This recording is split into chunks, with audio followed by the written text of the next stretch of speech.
Sticking with college basketball, something happened this week that may be showing us a new era of college sports. Up until this week, Jerome Tang was Kansas State's head coach. On Wednesday, the Wildcats lost to Cincinnati by 29 points, and afterwards, Tang said this. This was embarrassing. These dudes do not deserve to wear this uniform. There will be very few of them in it next year. I'm embarrassed for the university. I'm embarrassed for our fans, our student section. These dudes got to have they got some pride, man. They got some pride. It means something to wear a K-State uniform. It means something to put on this purple, man.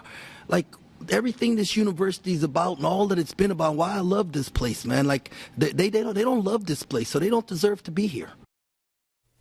All right, so maybe some of that was harsh, but coaches trying to motivate their players using a tongue lashing to the media from the postgame podium, that's nothing new.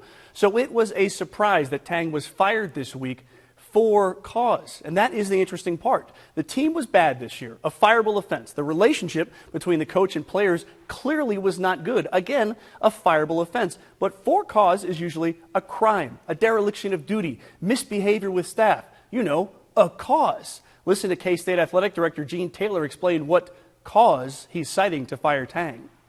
I don't want to get into it. There's language in his contract that addresses, certain things that could potentially bring embarrassment.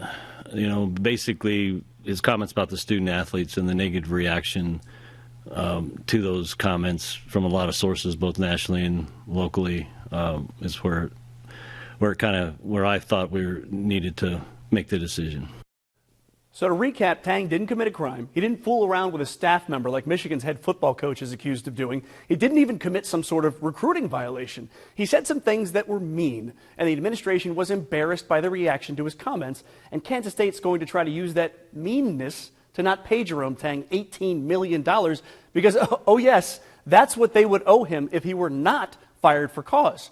So is K-State trying to get out of paying out that contract, or are they trying to retain the student athletes that Jerome Tang said didn't love the university and weren't fit to wear the uniform?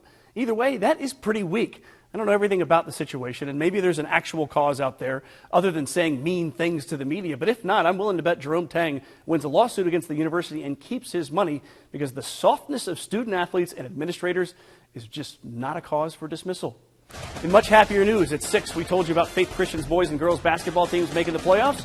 We can report tonight they both won. Congratulations, Warriors.